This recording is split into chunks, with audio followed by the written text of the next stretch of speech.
நட்சத்திர தொகுதியில் நாம் இன்று காண இருப்பது தேமுதிக பொதுச் செயலர் பிரேமலதா விஜயகாந்த் களம் காணவுள்ள விருத்தாச்சலம் தொகுதி.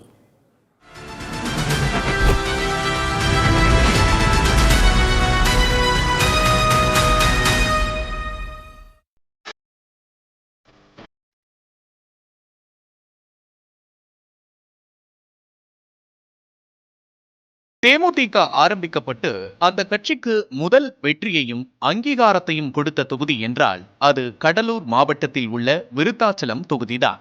2006 அக்கட்சியின் தலைவர் விஜயகாந்தை சட்டமன்றத்திற்கு அனுப்பிய தொகுதி விருத்தாச்சலம். இந்த தொகுதியில் கடந்த 2021 போட்டியிட்டு தோல்வி கண்ட பிரேமலதா விஜயகாந்த் இந்த முறையும் விருத்தாச்சலத்திலேயே களம் காண்கிறார். 1952 உருவான இந்த தொகுதியில் காங்கிரசும் அதிமுகவும் தலா 3 முறை வெற்றி பெற்றுள்ளன. திமுக மற்றும் தேமுதிக தலா 2 முறை வென்ற தொகுதி விருத்தாச்சலம். இந்த தொகுதியில் 4 முறை தேர்தலை சந்தித்த தேமுதிக 2 முறை வெற்றி பெற்றுள்ளது. 2006 விஜயகாந்தின் வெற்றியை தொடர்ந்து 2011 தேர்தலில் தேமுதிகவின் முத்துக்குமாருக்கும் வெற்றியை தந்தது விருத்தாச்சலம்.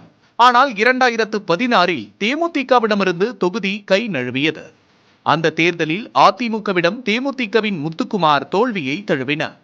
கடந்த 2021 தேர்தலில் அக்கட்சியின் பொதுச் செயலாளர் பிரேமலதா விஜயகாந்த் 3ஆம் இடத்துக்கு தள்ளப்பட்டார். காங்கிரசின் ராதாகிருஷ்ணன் வெற்றி பெற்று எம்எல்ஏவானார். மிகவும் பிற்படுத்தப்பட்டோர், தாழ்த்தப்பட்டோர், சிறுபான்மையின சமூகத்தினரும் செராமிக் தொழிலாளர்களும் நிறைந்த தொகுதி இது.